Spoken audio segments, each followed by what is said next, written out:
പെരുമ്പാവൂർ ഓടക്കാലിയിൽ വിധവയായ വീട്ടമ്മയുടെ കെട്ടിടം ഇടിച്ചു തകർത്തതായി പരാതി.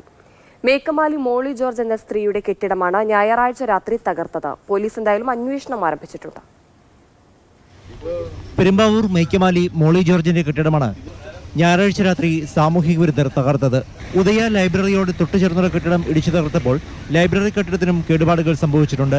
ഉദ്ദേശം 20 ലക്ഷത്തിലധികം രൂപയുടെ നാശനഷ്ടമാണ് സംഭവിച്ചിട്ടുള്ളതെന്ന് ഇവർ പറയുന്നു. JCB ഉപയോഗിച്ച് കെട്ടിടം തകർത്തതിന്റെ ലക്ഷണങ്ങൾ പരിസരത്തുണ്ട്.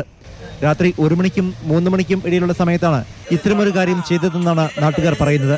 അപ്പോൾ കാണുന്ന എൻ്റെ അനിയന്റെ പറമ്പ അത് ഇതുപോലെ പൊളിച്ചു. ഇപ്പോഴത്തെ ഈ സൈഡ് 2 പ്രാവശ്യം അത് പൊളിച്ചു കളഞ്ഞു. ഒരു നിത്യസംഭവമായിട്ട് മാറിയേക്കാം.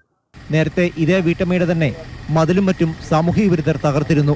ഇവരുടെ സ്ഥലത്തുകൂടി വഴിയുണ്ടാക്കി ഭാരവാഹനങ്ങൾ കൊണ്ടുപോകാൻ വേണ്ടിയാണ് കെട്ടിടവും മതിലും തകർത്തത് എന്നാണ് പരാതി.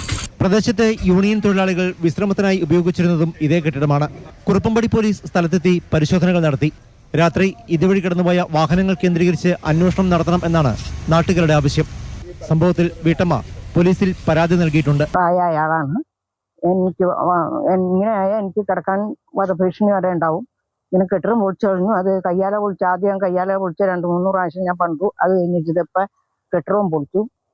ഇനിയിപ്പോ ഞാൻ എന്ത് ചെയ്യണം? ഇങ്ങനെ ആയാൽ എന്ത് ചെയ്യണമെന്ന് പറയാം. പോലീസിനോട് ഞാൻ കെട്ടിടം പൊളിച്ചത് കാണിച്ചു കൊടുത്തു. കയ്യാല എങ്ങനെ പൊളിച്ചു, അത് കഴിഞ്ഞപ്പോ ഇപ്പൊ കെട്ടിടം പൊളിച്ചു.